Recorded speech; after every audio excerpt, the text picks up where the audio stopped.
আশফাকুল্লাহ নাইয়ার বাড়িতে বিধাননগর কমিশনারেটের তল্লাশি। অন্যদিকে মেদিনীপুর মেডিকেলের স্যালাইন কাণ্ডে আপনারা জানেন যে ইতিমধ্যে 12 জনকে সাসপেন্ড করা হয়েছে এবং তাদেরই সাসপেনশনের প্রতিবাদে সরব হয়েছেন জুনিয়র ডাক্তাররা। ইতিমধ্যেই তারা মিছিল শুরু করে দিয়েছেন। আরজি কর মেডিকেল থেকে শ্যামবাজার পর্যন্ত এই মিছিল চলছে। এভাবে প্রতিবাদীর কণ্ঠ রোধ করা যাবে না। স্যালাইন কাণ্ডে চিকিৎসকদের সাসপেন্ড করা হলো।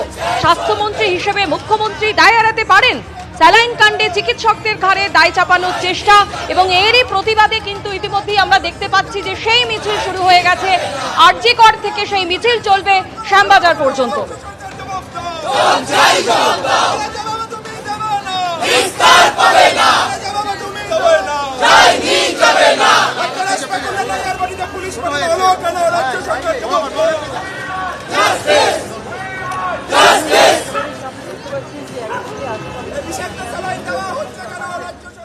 প্রথম থেকেই আপনারা দেখছেন যে নানাভাবে নানা প্রকারে আমাদের এই অভয়া আন্দোলনের পর থেকে এটাকে যেমন অলঙ্কিত করা এবং এটার পথে তার সপক্ষে যারা পথে নেমেছে তাদেরকে নানাভাবে দমনপীড়ন করার প্রচেষ্টা চলেছে। সে প্যান্ডেল মাথা সরে থেকে শুরু করে মঞ্চ না করতে দেওয়া থেকে শুরু করে নানান পারমিশন না দেওয়া থেকে শুরু করে, এবং সেটার একটা আলটিমেট বলতে পারেন বা একটা ইম্পর্টেন্ট একটা জিনিস আজকে সকালে আমরা প্রত্যক্ষ করলাম, যেটা আমি খবর পেলাম সকালবেলা ঘুম থেকে উঠে।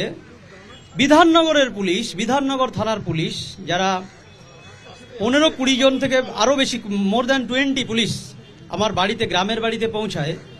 2 কিলোমিটার দূরে আরজি করে আমি এখানে আছি, এই 2 কিলোমিটার দূরে ওরা না এসে 100 কিলোমিটার দূরে আমার গ্রামের বাড়ি ওরা সকাল সকাল গিয়ে পৌঁছেছে।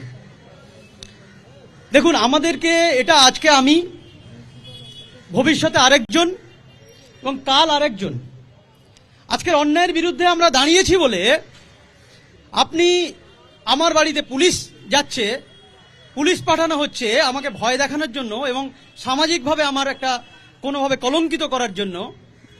বারবার আমরা এটা বলেও এসেছি, আবারও বলছি যে সাধারণ মানুষ যারা কিন্তু আমাদেরকে দেখছে প্রথম থেকে, তারা কিন্তু এটা ভালোভাবে নেবে না। আমরা সাধারণ মানুষের যে স্বাস্থ্য পরিষেবা থেকে শুরু করে সাধারণ মানুষের নানা দাবি নিয়ে হসপিটালের বেড থেকে শুরু করে সমস্ত ব্যাপারে যে আমরা আন্দোলন করছি, সেটা কতটা নৈতিক সেটা প্রমাণ করার জন্য আমাদের মতো ভয়েসকে দমন করার জন্য আমাদের বাড়িতে পুলিশ পাঠানোর মতো চক্রান্ত করা হচ্ছে। আমরা এটা বারবার বলেছি যে আমাদেরকে ভয় দেখিয়ে কোনোভাবে এই আন্দোলন কিংবা আমাদের এই সমস্ত ভয়েসকে কোনোভাবে আলাদা করে আপনি দমন করতে পারবেন না। আজকে আমরা মিডিয়ার সামনে আছি, মিডিয়া আমাদের কথাগুলো দেখাচ্ছে। আজকে তাই আমরা বলতে পারছি যে প্রান্তিক মানুষটা যে কখনো মিডিয়ার সামনে আসতে পারে না, তার উপরে তাহলে কেমন দমন পীড়ন হয়, এই প্রশ্নটা আমার থেকে গেল। অপটু হাতে, অনভিজ্ঞ হাতে ডেলিভারি করার জন্য প্রসূতি মারা গিয়েছে, সেইটাই অভিযোগ উঠেছে। পিজিটিরা সাসপেন্ড হচ্ছেন মেদিনীপুরে।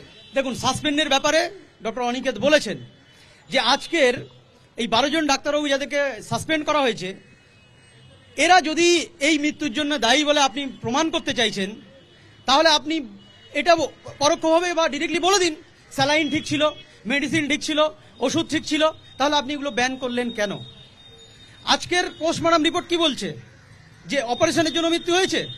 একদমই নয়। আপনি পোস্টমর্টম রিপোর্ট দেখুন, সেখানে বলা আছে যে কোনো অপারেশন ঘটিত কারণের জন্য মৃত্যু হয়নি। তাহলে আজকের সেপটিক শকের জন্য মারা গেছে। সেপটিক শক কি?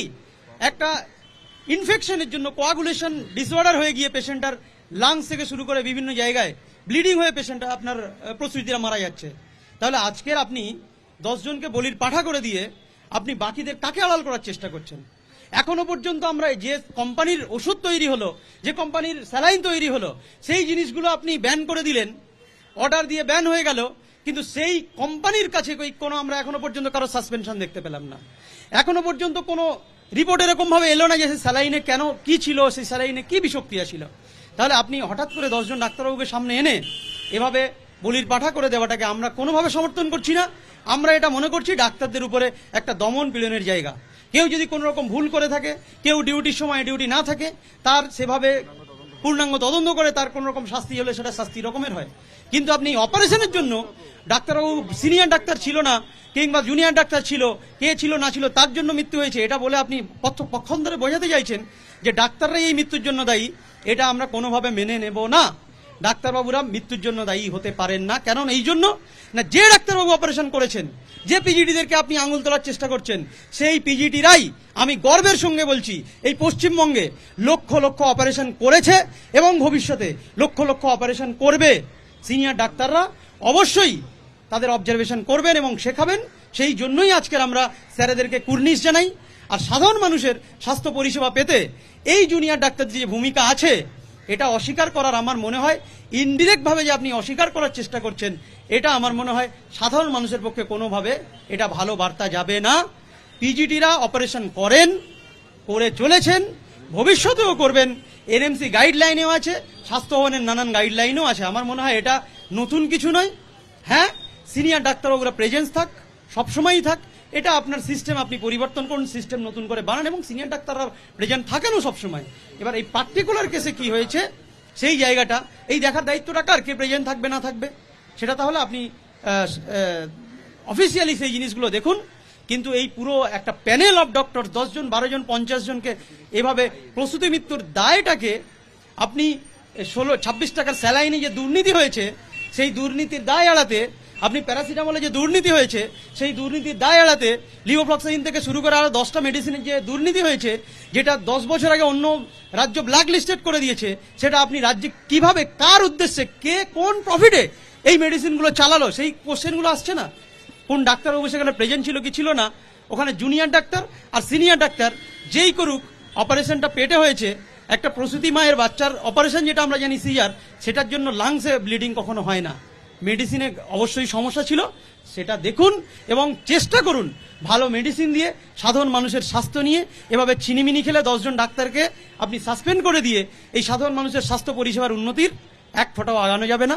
যেটা আগাতে হবে সেটা হলো আপনি মেডিসিনগুলো সঠিকভাবে দিন, সাধারণ মানুষের মেডিসিন।